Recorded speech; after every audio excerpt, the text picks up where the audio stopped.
हरे राम हरे कृष्ण। आज हम वाल्मीकि रामायण के पंचम सर्ग का बालकांड के पंचम सर्ग का पाठ करेंगे।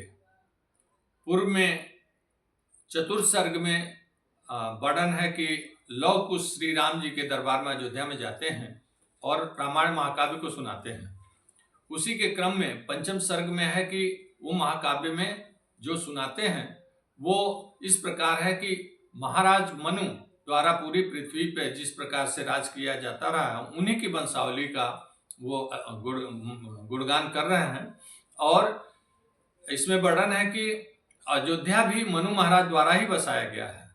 मनु महाराज के पश्चात इक्ष्वाकु वंशी और ककुस्थ रघु के पश्चात सगर, अंशुमान, दिलीप, भगीरथ के क्रम में राजा दशरथ अयोध्यापुरी पे शासन करते हैं। कौशल नाम का एक जनपद है, वाल्मीकि रामायण में जनपद का जिक्र है।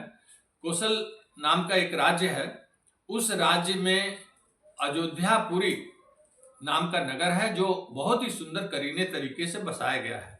महाराज दशरथ ने इसको बहुत ही सुंदर और सुरक्षित बना करके इस पुरी को रखा है। अयोध्यापुरी में तमाम राजमार्ग जो दूसरे राज्यों को जाते हैं, जो दूसरे जनपदों को जाते हैं, उन राजमार्गों पे दोनों तरफ बड़े बड़े वृक्ष लगे हुए हैं जिसमें फलदार और फूलों के वृक्ष हैं। सुंदर फूलों से राजमार्ग सुशोभित दिखाई देते हैं।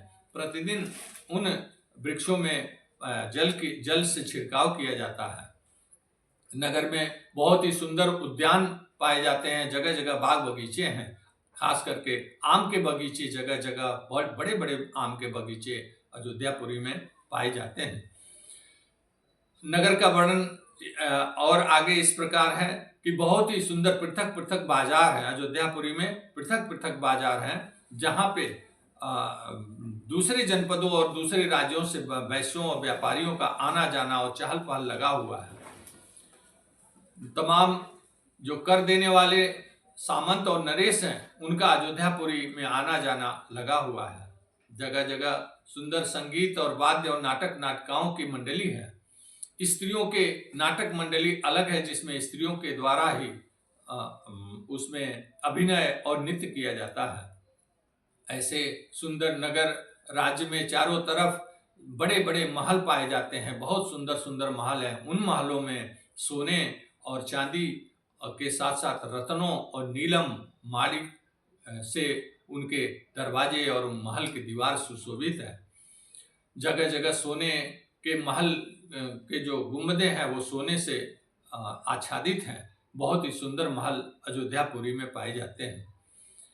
इसी प्रकार से वर्णन आगे उसमें वर्णन है कि जो अयोध्यापुरी के नगर हैं बहुत घना बसा हुआ है, जरा भी अवकाश नहीं है घरों के बीच में। इतने और दूर दूर के जो कलाकार हैं, साहित्यकार हैं, उद्यमी हैं, उनको महाराज दशरथ द्वारा बसाया गया है। महाराज दशरथ ने ऐसे असहाय और अनाथों को भी बसा रखा है, ऐसे वीर पुरुषों को भी बसा रखा है जो बाण चलाने में बहुत ही कुशल है।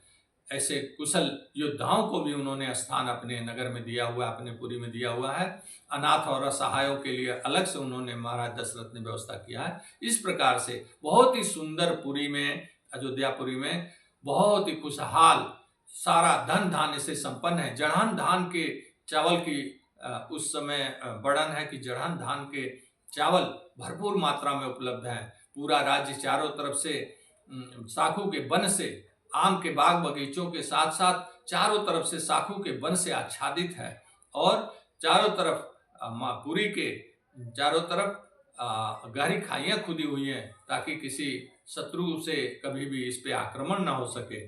12 योजन लंबा, 3 योजन चौड़ा इस पुरी का वर्णन किया गया है कि किस प्रकार से सरजू के तट पे 12 योजन लंबा और 3 योजन चौड़ा सरजू के तट पे यह नगर बसा हुआ है।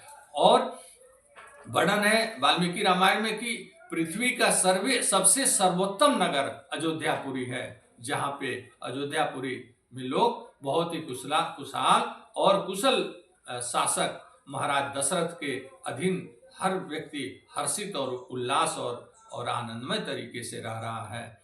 इस प्रकार से अयोध्यापुरी का वर्णन करते हुए लौह कुश अपने महाकाव्य में इन प्रसंगों को शामिल करते हैं और राम दरबार में वह सुनाते हैं। अयोध्यापुरी के का सुंदर अति उत्तम तमाम उसमें वर्णन है कि दूत फलक के समान नगर को सजाया गया है, यानी आर्किटेक्ट उसका जो था नगर का, अयोध्यापुरी का, वो आर्किटेक्चर के हिसाब से बनाया गया था। दूत फलक शब्द आता है कि उस तरीके से जिस तरह से दूत बिछाया जाता है उस प्रकार से उसको करीने से सजाया हुआ नगर बनाया गया है और उनके मार्ग स्वच्छ और सुंदर हैं। उनके जगह जगह लोगों के सुविधाजनक वस्तुएं उपलब्ध कराई गई हैं जो राजा के द्वारा सारी व्यवस्थित की गई है। ऐसे सुंदर अयोध्यापुरी का वर्णन इसमें पंचम सर्ग में पाया जाता है। इसी से वाल्मीकि रामायण के श्रृंखला के अगली कड़ी में हम षष्ठम सर्ग का वर्णन अगली बार करेंगे। जय श्री राम।